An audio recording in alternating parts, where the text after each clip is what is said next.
And hello, Sunday, Mystic coming to ya. Because it rained in the night and then went freezing. So I either make you a video or go out and do some digging. And the soil will be claggy and my hands will be freezing cold. So I'll do you a video instead.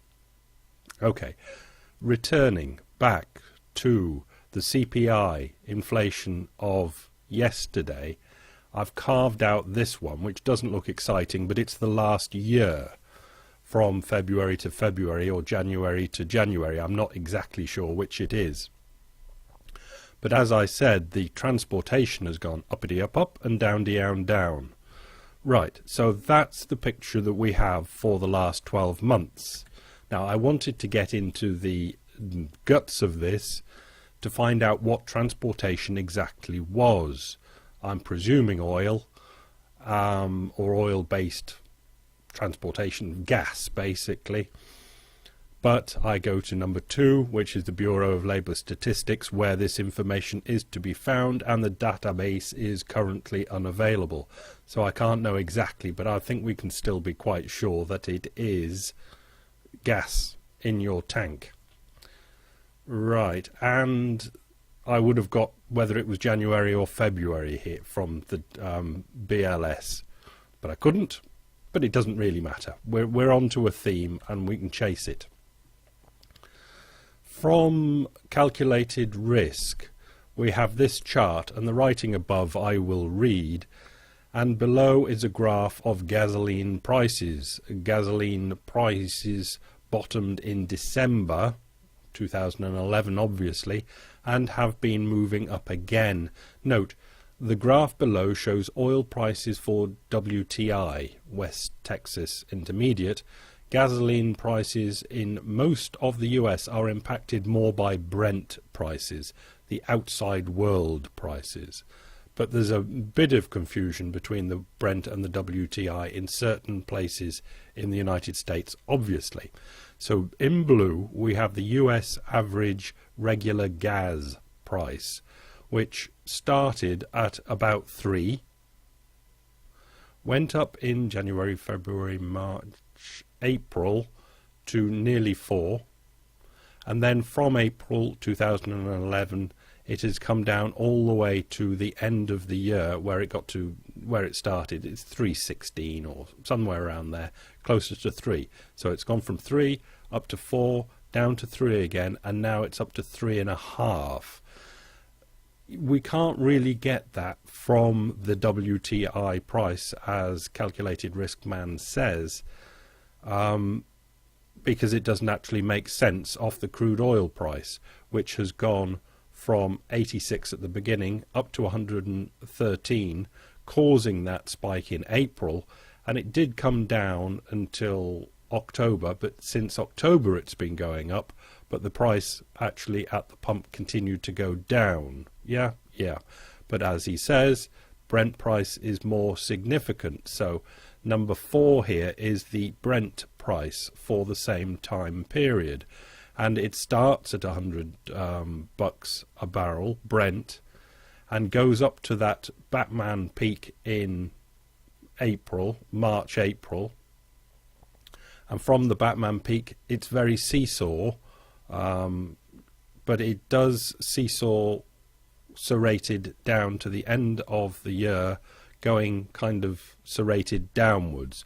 And from December, we can see it's gone from 105 to 120. To note there, certainly, is for that entire 12-month period, the price of Brent has been over $100 a barrel, going to a maximum of 125, and it's now at 120 again.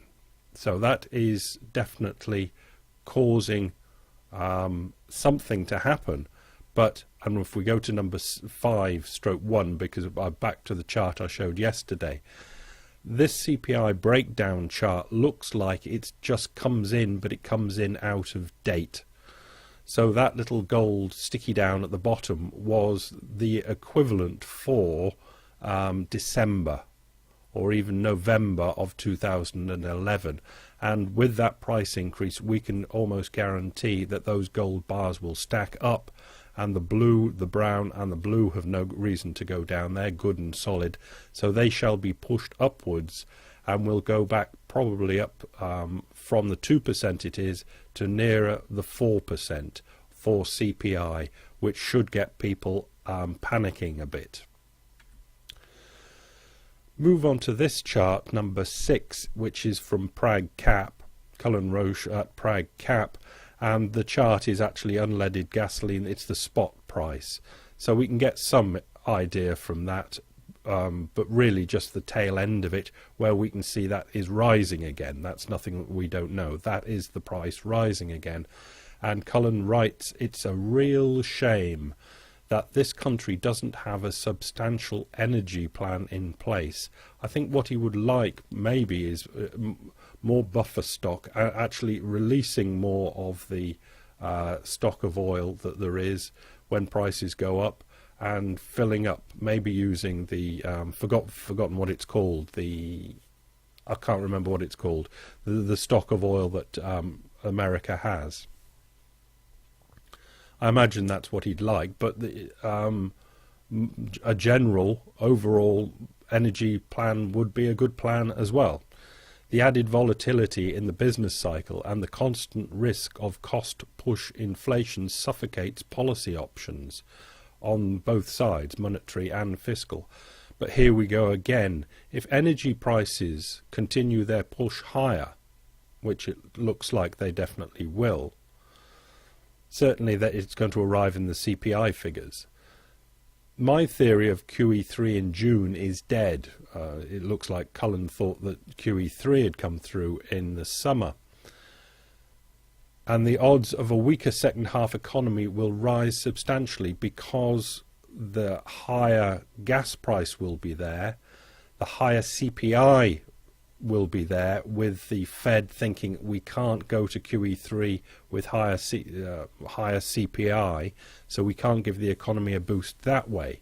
Now that last, we can't give the economy a boost that way, it would be interesting to read how much Cullen thinks the economy would get a boost from any more QE3, because he knows as well as anybody that the economy really doesn't get a boost from QE3. All that happens, and what probably would happen, would be that QE3 would feed into an increase in the gas prices due to more speculation on the oil market.